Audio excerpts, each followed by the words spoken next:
Como é importante a chuva, né? Renova, restabelece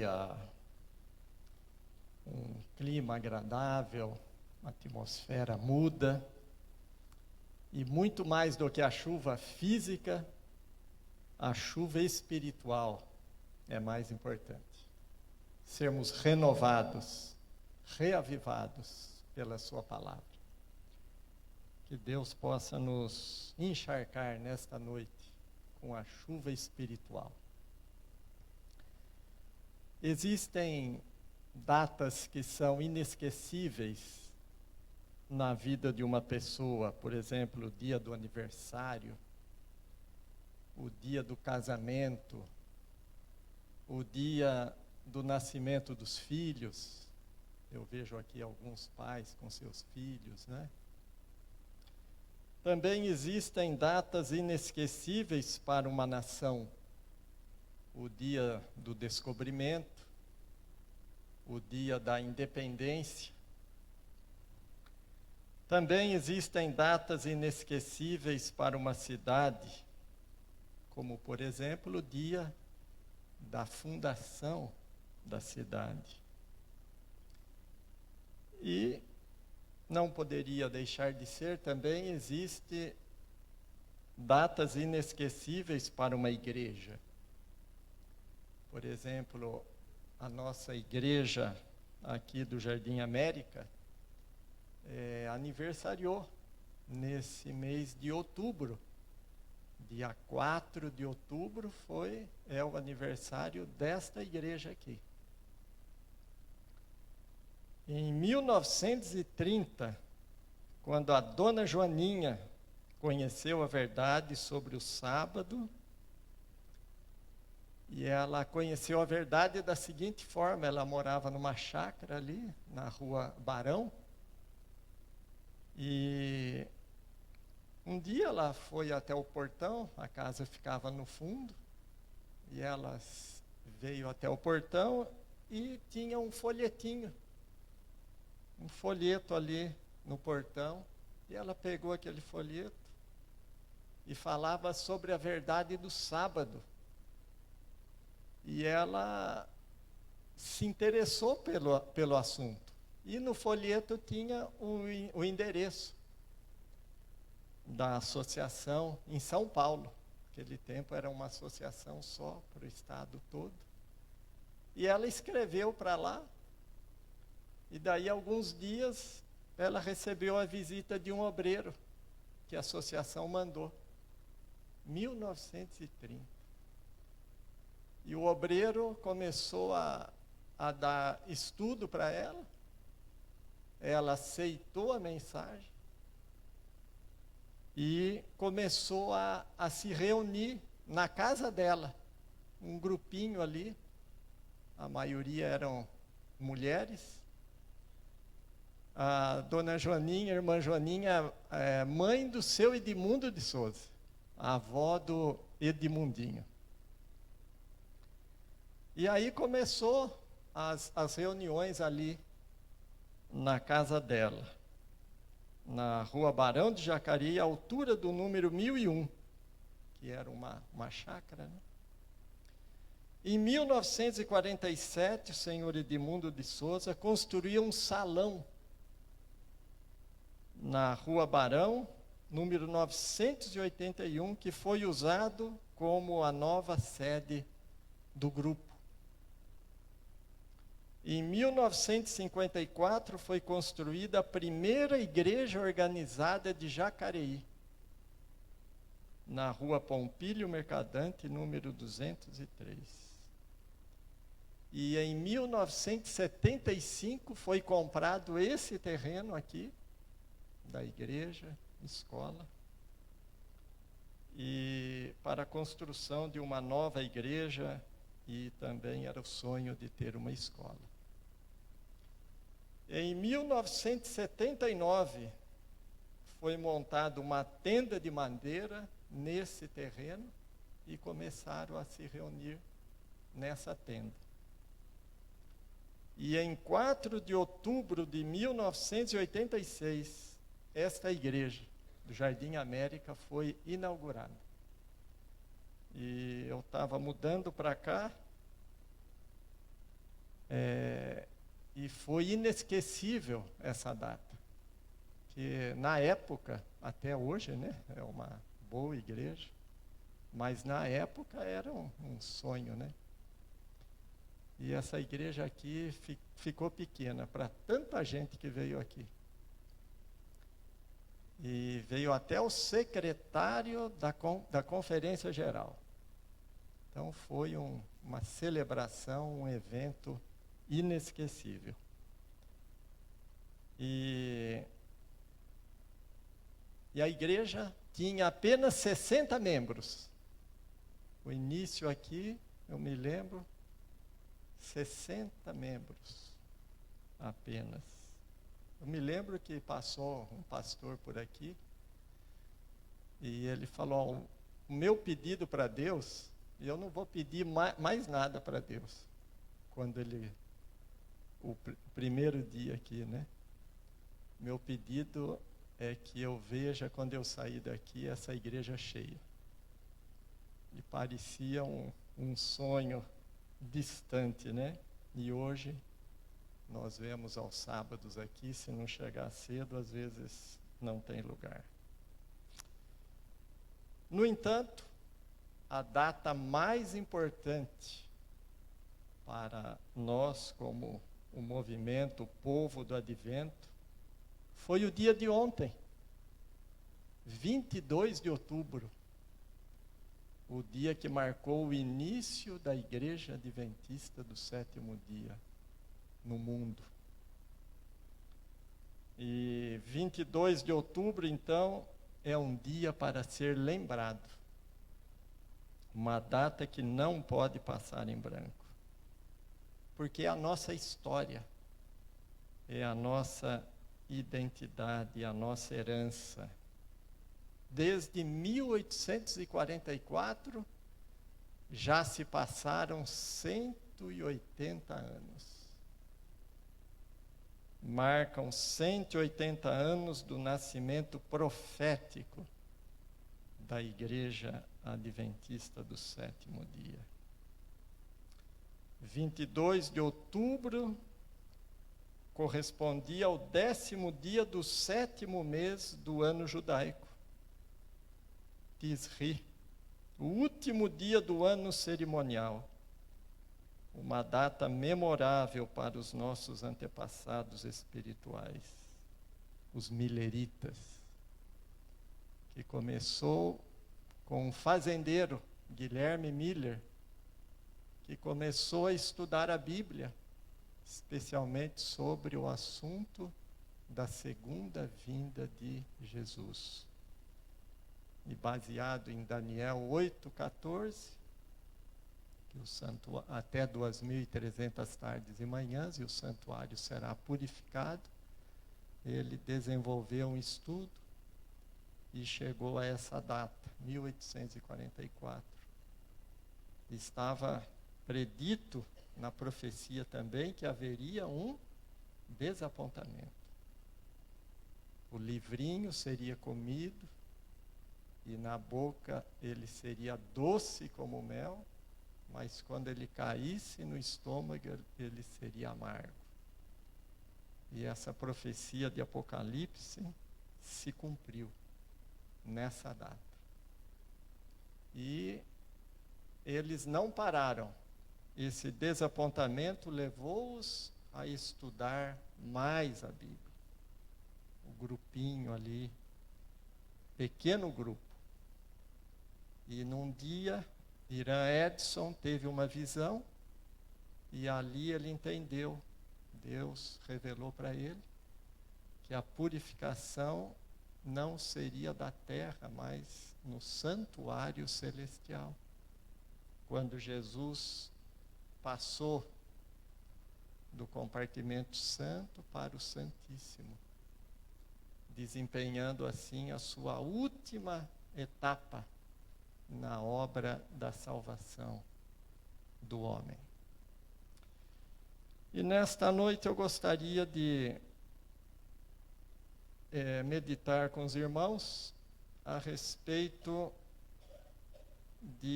da obra da salvação. Até onde Deus chega para salvar os seus filhos.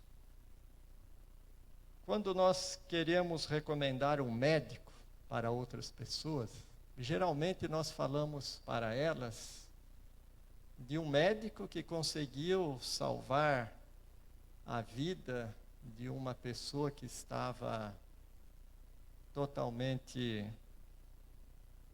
desenganada, né, por alguma doença. Para indicarmos o advogado, dizemos de uma pessoa que conseguiu livrar uma pessoa da cadeia, né, por exemplo. Ou recomendamos um mecânico que conseguiu consertar um carro após vários terem falhado. Mas hoje eu quero falar de um Salvador que salva todos os pecadores. E poderíamos citar muitos casos fabulosos em que ele tem mostrado o seu grande poder. Mas quero hoje citar um caso especial que achamos no Velho Testamento, o caso de Manassés.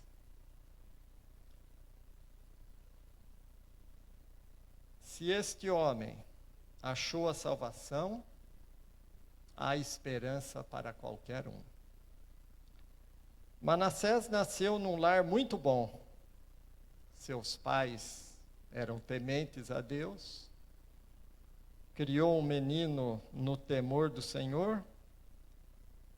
O nome da sua mãe indica que era uma boa pessoa, pois ela se chamava Efizibá. O nome tinha naquele tempo significado muito importante. Isaías aplica este nome à igreja de Deus. Mas chamar-te-ão Efizibá, e a tua terra Beolá, porque o Senhor se agrada de ti. Então, era uma mãe fiel, temente a Deus também. Isaías 62:4. Muitas pessoas boas haviam apoiado o reinado de seu pai, Ezequias. Mas pessoas com lisonjas conquistaram o coração do menino, e quando ele cresceu, aquele rapaz estava totalmente do lado do mal. Tornou-se um líder idólatra. Lutava contra a religião verdadeira que seu pai havia apoiado. Abra sua Bíblia no livro de 2 Crônicas, capítulo 33. 2 Crônicas, capítulo 33.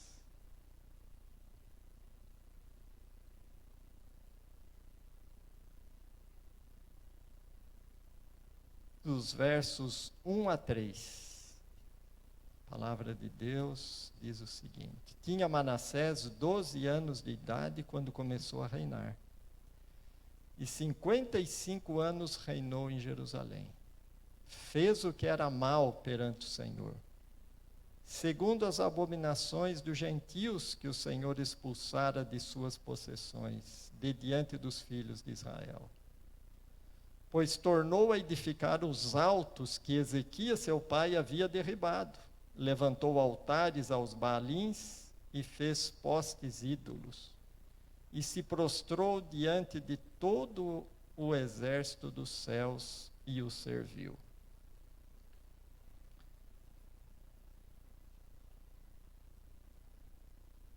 Se o seu pai pudesse ter visto o que estava acontecendo, oh, que tristeza! Este homem não respeitava Deus, nem o seu próprio pai, desfazendo todo o bem que o pai havia feito.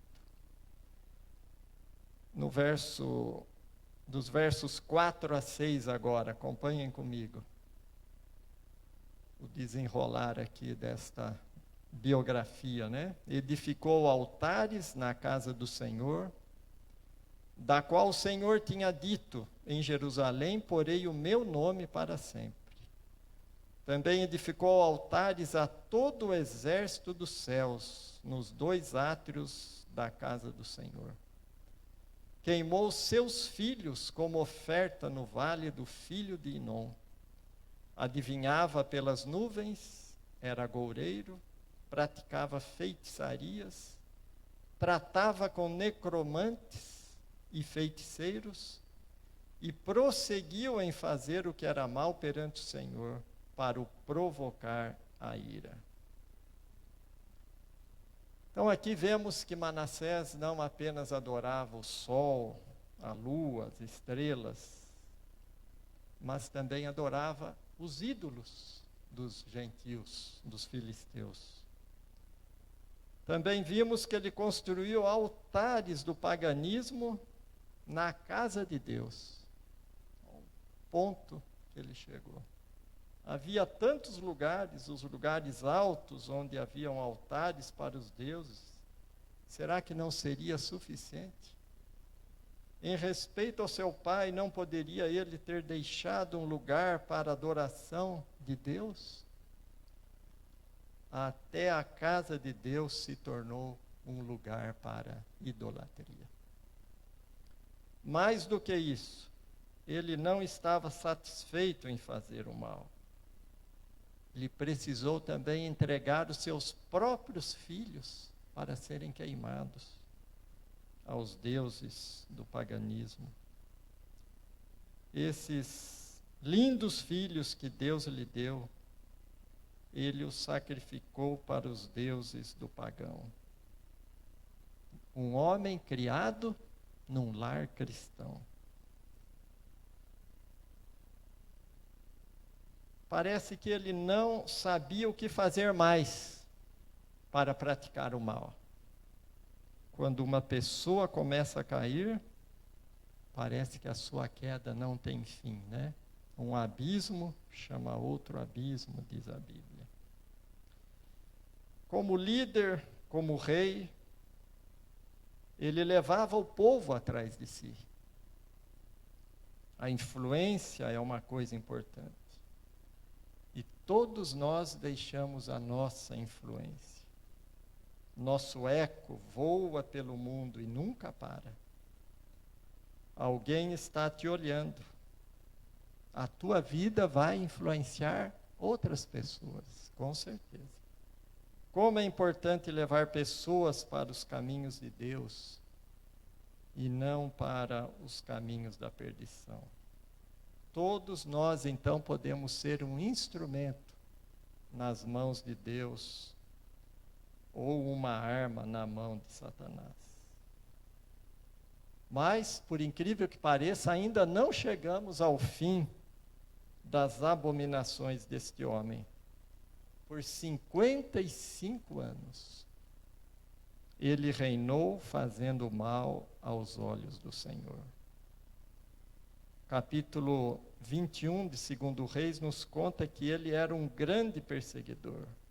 Perseguia o povo de Deus. Demais disto, também Manassés derramou muitíssimo sangue inocente, até encher a Jerusalém. 2 Reis 21, 16. E no verso 10, ainda de 2 Crônicas 33, diz o seguinte: falou o Senhor a Manassés e ao seu povo, porém não lhe deram ouvidos. A Bíblia disse que o Senhor falava com Manassés, mas ele recusava-se a ouvir. É difícil para alguém reconhecer o seu próprio erro. Deus tentou falar com ele, mas ele recusava-se a escutar. Foi um dos maiores pecadores da Bíblia, mas não quis reconhecer o seu próprio erro. Então, aconteceu o que ele não esperava. Verso 11. Pelo que o Senhor trouxe sobre eles os príncipes do exército do rei da Síria, os quais prenderam Manassés com ganchos, amarraram-no com cadeias e o levaram à Babilônia.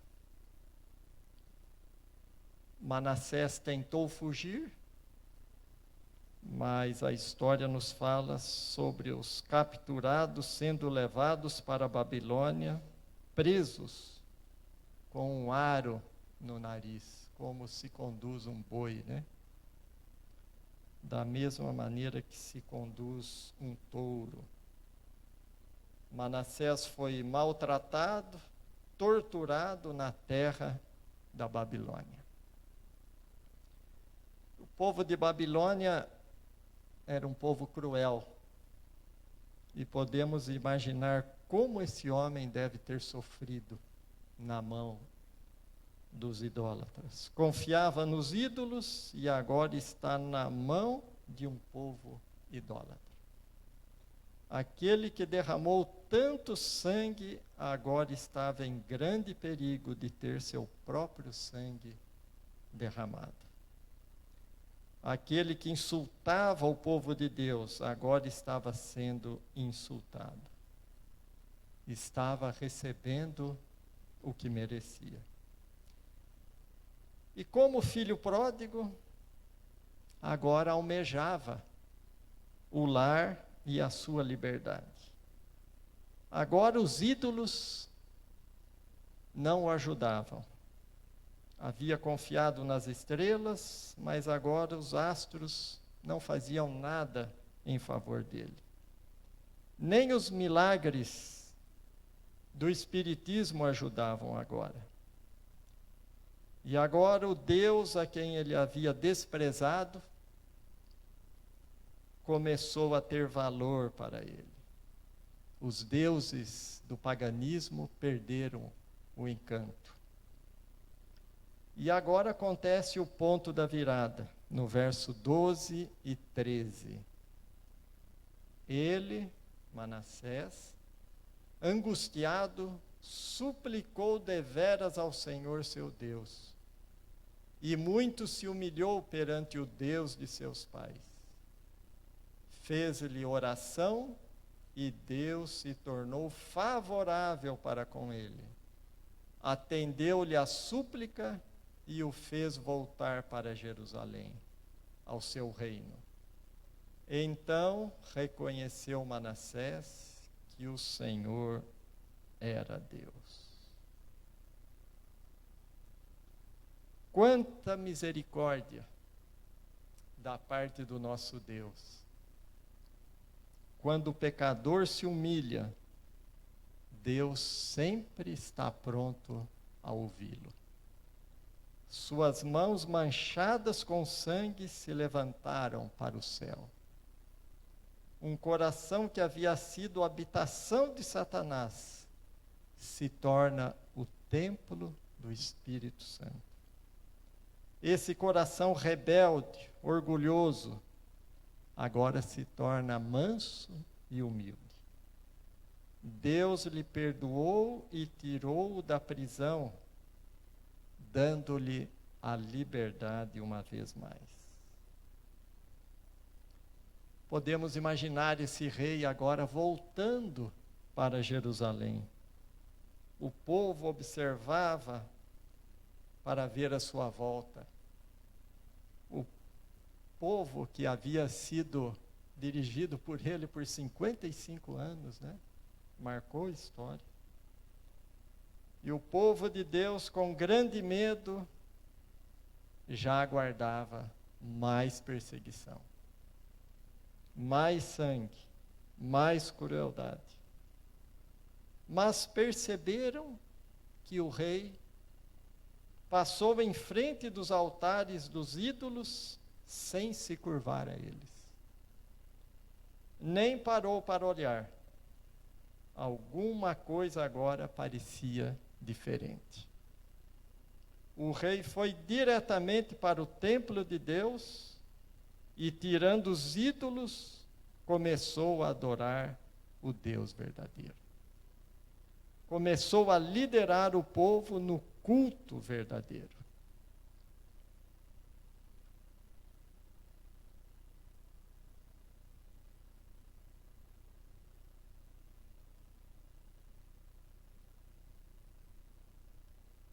foi uma grande demonstração do poder transformador de Deus. O maior milagre de todos os tempos é a transformação de vidas. Não existe maior milagre que este. Jesus é um grande Salvador, o único, e não existe caso difícil para ele. O livro Desejado de Todas as Nações, um livro inspirado, diz o seguinte, que Deus nos abençoe a confiarmos nele, para que haja uma transformação cabal em nossa vida.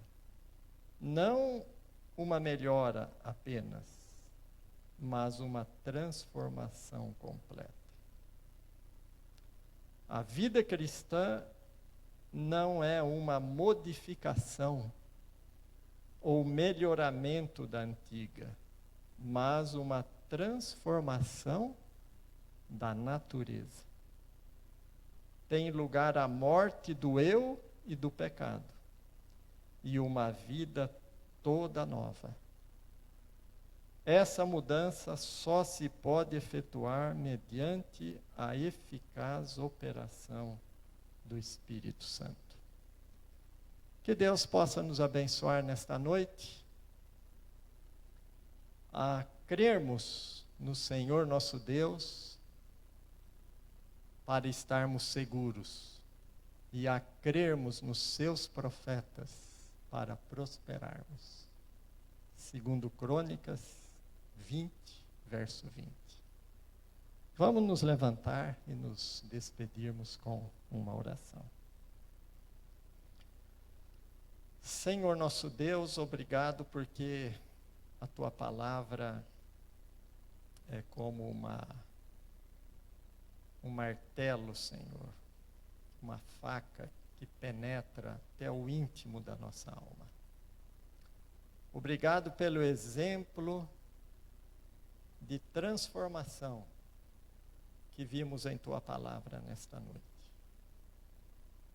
Obrigado porque a Tua igreja está cumprindo o seu papel de levar o Evangelho a toda criatura. E obrigado pela Tua promessa de que o Senhor estará conosco todos os dias desta jornada, até a consumação do século. Despeça-nos com a Tua paz e a Tua direção, em nome de Jesus. Amém.